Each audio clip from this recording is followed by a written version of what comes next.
Om Swastiastu. Selamat pagi anak-anak semuanya.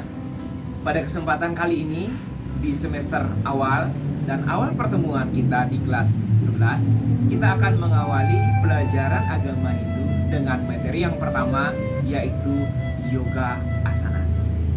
Sebelumnya, mungkin anak-anak sering mendengar dan mungkin bahkan melihat bagaimana yoga tersebut dilaksanakan. Nah, selanjutnya, apakah pengertian atau definisi dari yoga tersebut? Yoga berasal dari bahasa Sanskerta yuj yang berarti menggabungkan atau menghubungkan. Nah, di dalam yoga itu, apa yang perlu kita gabungkan dan apa yang perlu kita hubungkan? Nah, sebelum kita menjawab pertanyaan tersebut, maka anak-anak harus mengetahui bahwa yoga itu sendiri adalah suatu cara yang kita tempuh dengan mengendalikan pikiran. Nah, di mana objek dari yoga itu sendiri adalah kita sebagai umat beragama mampu mengendalikan gerak-gerak pikiran yang bebas. Nah, mengapa demikian? Karena pikiran manusia tersebut bagaikan lidah yang sangat liar dan sangat sulit untuk dikendalikan. Oleh karena itu, ajaran yoga mengajarkan kita agar mampu menarik dan kita mampu dengan kekuatan dan dengan kemampuan kita mampu mengendalikan gerak-gerak pikiran yang sangat bebas.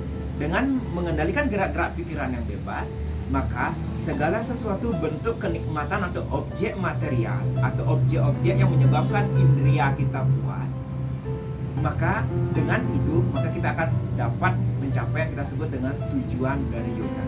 Nah, cara mengendalikan gerak-gerak pikiran bebas tersebut di dalam yoga asana disebut dengan yoga citta vritti nirodha.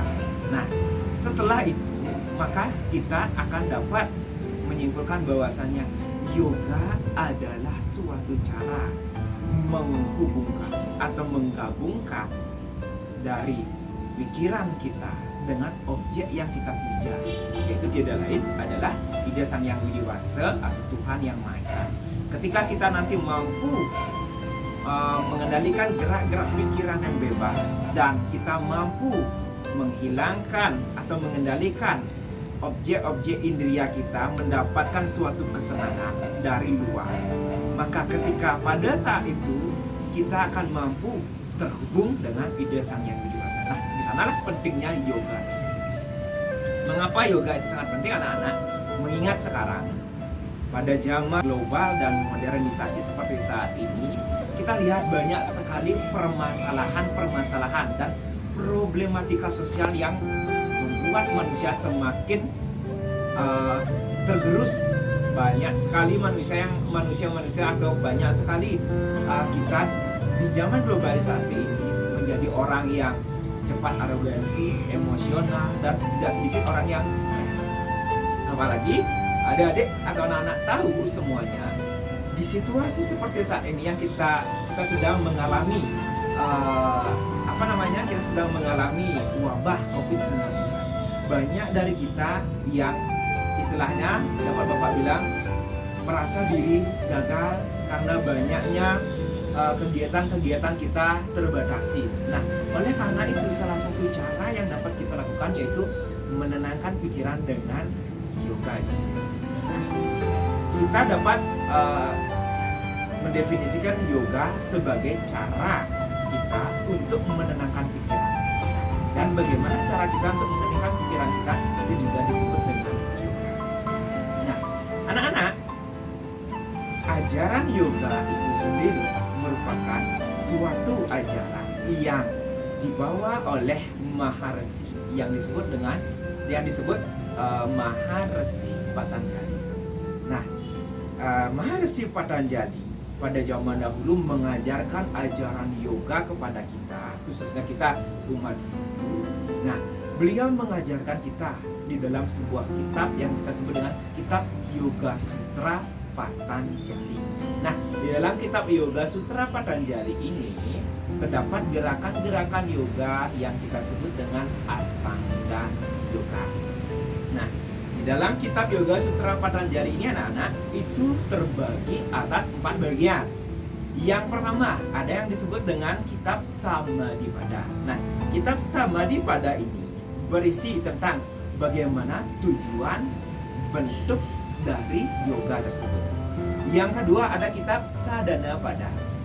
Sadhanapada ini menjelaskan kepada kita bagaimana tata cara kita melakukan gerakan-gerakan yoga. Selanjutnya ada Vibhuti-pada. Nah, pada bagian Vibhuti-pada ini di sana menjelaskan bagian yang bersifat batiniah atau bagian yang bersifat suksma. Suksma di sini dalam kata lain hal atau sesuatu yang bersifat gaib yang kita peroleh dari yoga. Nah, yang terakhir ada Kaivalya-pada. Nah, di dalam Kaivalya-pada ini akan menjelaskan bagaimana sang Atma itu mampu melepaskan diri dari ikatan-ikatan indria.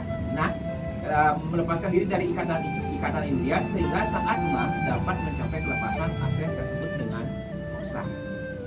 Baik, anak-anak, demikian yang dapat Bapak jelaskan pada kesempatan kali ini. Maka sebelum Bapak tutup, Bapak dapat simpulkan yoga berasal dari bahasa Sanskerta yuj yang berarti menghubungkan atau menggabungkan. Di dalam yoga, hal yang paling penting dan paling utama yaitu di mana seseorang atau manusia mampu mengendalikan gerak-gerak pikiran yang bersifat sangat bebas sehingga pikiran tersebut tidak dimanjakan oleh kesenangan-kesenangan yang bersifat material atau kesenangan-kesenangan duniawi. Ajaran yoga ini diajarkan oleh Maharsi Patanjali dengan kitab beliau yang kita sebut dengan kitab Yoga Sutra Patanjali. Kitab Yoga Sutra Patanjali tersebut dibagi menjadi 4 bagian: Samadhipada, Sadhanapada, Vibhuti-pada, dan Kaivalya-pada. Baik, anak-anak sekalian, demikian penjelasan Bapak untuk kali ini mengenai definisi dari yoga. Selanjutnya kita akan lanjut mengenai dari jenis-jenis yoga dan bagaimana sejarah dari yoga tersebut dan hingga bagaimana yoga itu kita praktikkan atau kita terapkan di dalam kehidupan sehari-hari. Silakan anak-anak mencermati dan memahami apa yang telah Bapak jelaskan. Sekian Bapak akhiri penjelasan pada hari ini di video ini dengan mengaturkan para pesanti. Om Santi Santi Santi. Om. Sukses.